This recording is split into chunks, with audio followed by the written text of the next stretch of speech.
नमस्कार, आदाब, सत श्री अकाल, जय भीम, जोहार। मेरा नाम है नवीन कुमार। तो ईरान इजराइल अमेरिका युद्ध का असर जो लोग ये सोच रहे थे कि भारत पर नहीं पड़ेगा, भारत के नागरिकों पर नहीं पड़ेगा और भारत की अर्थव्यवस्था पर नहीं पड़ेगा, नरेंद्र मोदी सब कुछ संभाल ले जाएंगे, उनको परेशानी होने लगी है।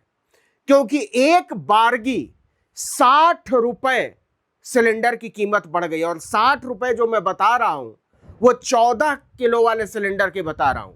जो 19 किलो वाला सिलेंडर है उसकी कीमत तो 115 रुपए एक मुश्त बढ़ गई है। तो ईरान जंग कहां तक जाएगी, कैसे मुड़ेगी, किन देशों को अपने चपेट में लेगी, इसका कुछ अभी तक पता नहीं चल रहा है। लेकिन इतना तो पता चलने लगा है कि दुनिया का कोई देश अगर सोच रहा है कि उस पर कुछ भी असर नहीं पड़ेगा और उसके प्रधान सब कुछ संभाल ले जाएंगे, तो शायद वो मुगालते में है। भारत पर इसका असर दिखाई देने लगा। ईरान का हमला लगातार तेज हो रहा है। उसने कहा था, उसके जो विदेश मंत्री हैं अरागची, उन्होंने कहा था कि हम अपने पड़ोसी देशों पर हमले नहीं करने की कोशिश करेंगे। मतलब एक तरीके से उन्होंने ये कहा था कि अगर आपने हमको उकसाया नहीं तो हम आप पर भी हमला नहीं करेंगे। लेकिन ये छूट अपने साथ रख ली थी कि अगर आप हमको उकसाएंगे तो आपको छोड़ेंगे भी नहीं। लेकिन देखिए कि जब विदेश मंत्री ने यह कहा कि हम पड़ोसी देशों पर हमले नहीं करेंगे और हम इसके लिए माफी मांगते हैं कि हमको उनको कष्ट देना पड़ा, उसके कुछ ही देर बाद, थोड़ी देर मतलब आधे घंटे के भीतर कतर के अमेरिकी एयरबेस पर एक जबरदस्त हमला होता है। और उस एयरबेस पर जो हमला होता है उसमें कुवैत पर उसमें 80 लड़ाकू विमानों से 230 मिसाइलें गिराई गई हैं। और उसमें क्या हुआ है कि ब्लूमबर्ग की एक रिपोर्ट आई है और वो रिपोर्ट ये कहती है कि $300 मिलियन का एक सिस्टम जो कि थर्ड सिस्टम का हिस्सा था, राडार का हिस्सा था, उसको तबाह कर दिया है ईरान ने। तो ये हमला बहुत बड़ा माना जा रहा है। और अगर मशीनी लिहाज से देखें तो ये अमेरिकी थर्ड सिस्टम, उसको अभी तक अमेरिका ने अभेद्य कह के बेचा है कि ये कुछ भी पकड़ सकता है। लेकिन उस सिस्टम का जो हिस्सा है AN/TPY-2, उसको मुवफ्फाक साल्टी एयरबेस पर तैनात किया था अमेरिका ने, उसको नेस्तनाबूद कर दिया। तो 28 फरवरी को यह जंग शुरू हुई थी। ईरान के सुप्रीम लीडर आयतुल्ला खामनेई को पहले ही दिन अमेरिका ने मार डाला था और उसके बाद से अब तक 1300 से ज्यादा ईरानी बताया जाता है कि मारे गए हैं। लेकिन जो बात छुपाई जा रही है वो ये कि अमेरिकी कैजुअलिटी कितनी हुई है।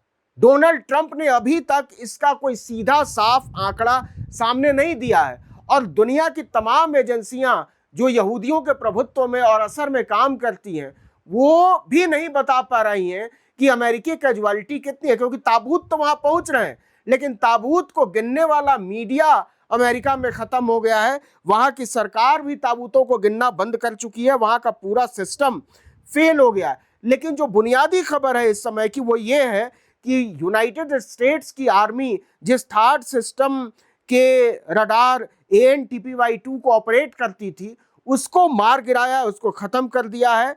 बैलिस्टिक मिसाइलें दागी हैं। और कहा यह जा रहा है कि कतर में जो अमेरिका का एयरबेस था उसको लगभग तबाह कर दिया है। ईरानी मीडिया ने भी दावा किया है और ईरानी सरकार ने भी दावा किया है। इसके बाद से जो चर्चा है वो ये, डोनाल्ड ट्रंप ने जो हेकड़ी दिखाई थी कि हमारी मंजूरी के बिना सुप्रीम लीडर अगर ईरान चुनेगा तो अच्छा नहीं होगा, तो बुरा करके ईरान ने दिखाया है कि हम आपकी धमकियों में आने वाले नहीं हैं। भारत की सरकार ने आयतुल्ला खामनेई को मारे जाने के 7 दिन बाद, हमने बताया था आपको कि दिल्ली के ईरान एम्बेसी में पहुंचकर विक्रम मिस्त्री जो कि विदेश सचिव हैं, उन्होंने श्रद्धांजलि के रजिस्टर पर हस्ताक्षर किए। नरेंद्र मोदी ने तब भी कुछ नहीं कहा, प्रधानमंत्री ने तब भी कुछ नहीं कहा, बस एक खानापूर्ति कर दी है। लेकिन इस खानापूर्ति का जो संदेश है वो बड़ा सीधा सा ये है कि भारत बहुत दबाव में है। खासकर जब से ऑयल क्राइसिस पैदा होने का अंदेशा सामने से मंडरा रहा है। और अमेरिका ने क्या कहा, उसने ये तो कहा है कि हम 1 महीने की छूट देते हैं, 3 अप्रैल तक रूस वाला तेल खरीद लो, लेकिन इसके साथ में उसने ये भी जोड़ दिया है कि जो जहाज खड़े हैं समंदर में, वेटिंग पीरियड में जो जहाज हैं, आप उन्हीं से खरीद सकते हैं, नया तेल नहीं मंगवा सकते हैं। जो वेटिंग पीरियड में जहाज हैं उन्हीं से खरीद सकते हैं। कांग्रेस ने और विपक्षी दलों ने यह सवाल पूछना शुरू कर दिया है कि यह संप्रभुता को चुनौती नहीं है तो और क्या है। नरेंद्र मोदी क्यों नहीं साफ करते कि हम तेल खरीदेंगे और जिस देश से चाहेंगे उस देश से खरीदेंगे, जितना चाहेंगे उतना खरीदेंगे और जिस भाव पर चाहेंगे उस भाव पर खरीदेंगे। तो कहने का मतलब यह है कि भारत पर इसका असर दिखाई देने लगा है, दोनों तरीके से, कूटनीतिक स्तर पर भी और आर्थिक स्तर पर भी।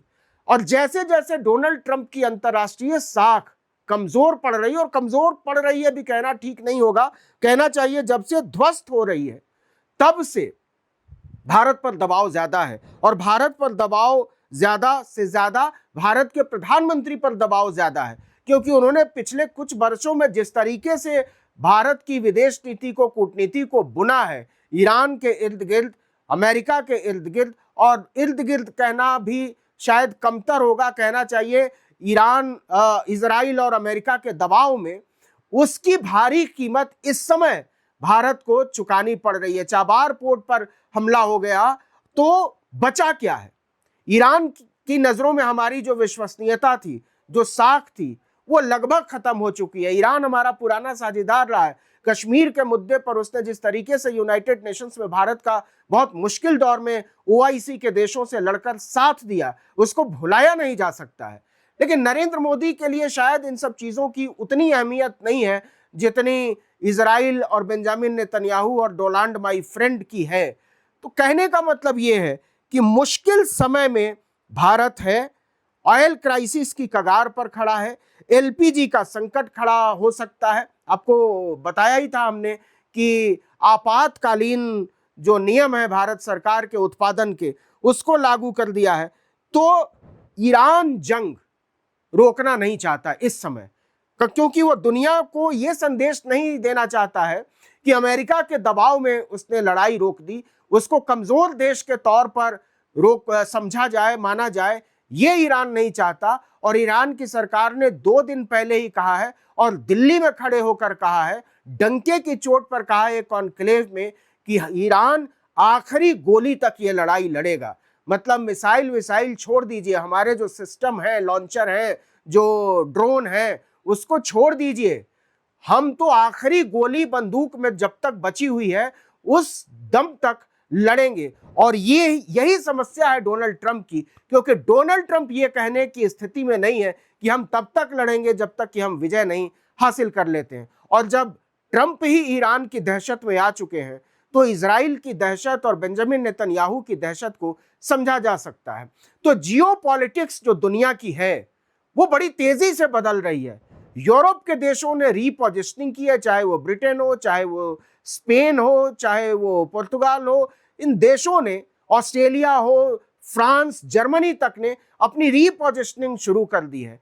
आने वाले दिनों में इसका असर बहुत तेज और बहुत ज्यादा दिखाई देगा। भारत के सामने जो मुश्किल है कि ब्रिक्स में जो उसने दावेदारी की, एक ताकत, नेतृत्व की दावेदारी की, जो साख और ताकत हासिल की थी, उसको इस जंग में उसकी पोजीशनिंग ने बहुत चोट पहुंचाई है और उसकी दावेदारी दोबारा हासिल होने में शायद लंबा समय लग जाएगा। नरेंद्र मोदी उस समय तक प्रधानमंत्री रहेंगे या नहीं रहेंगे नहीं मालूम, लेकिन यह बात तय है कि दुनिया जिस तरीके से ईरान जंग के बाद तेजी से घूम रही है, उसमें भारत की साख बहुत संदिग्ध हो चली है। और भारत की साख से ज्यादा यह मान लिया गया है दुनिया भर में कि भारत की जो मौजूदा सरकार है वो विदेश नीति बहुत तेजी से बदलती है, अप्रत्याशित तरीके से बदलती है, और उस पर भरोसा करना अब थोड़ा ज्यादा मुश्किल होता चला जा रहा है। और वैश्विक कूटनीति की जब हम बात करते हैं तो ऐसे संदेशों का मतलब बहुत व्यापक हो जाता है और इसका असर तो उससे भी ज्यादा व्यापक। तो इस वीडियो में इतना ही, लेकिन अगर आपने आर्टिकल 19 इंडिया को अब तक सब्सक्राइब नहीं किया है तो फौरन कर लीजिए, बेल आइकॉन दबाइए, घंटी जैसी आकृति, लाइक कीजिए और कमेंट करके बताइए हमारा वीडियो आपको कैसा लगा। हमारा ट्विटर हैंडल है article19_India और मेरा ट्विटर हैंडल है नवीन जर्नलिस्ट। नमस्कार।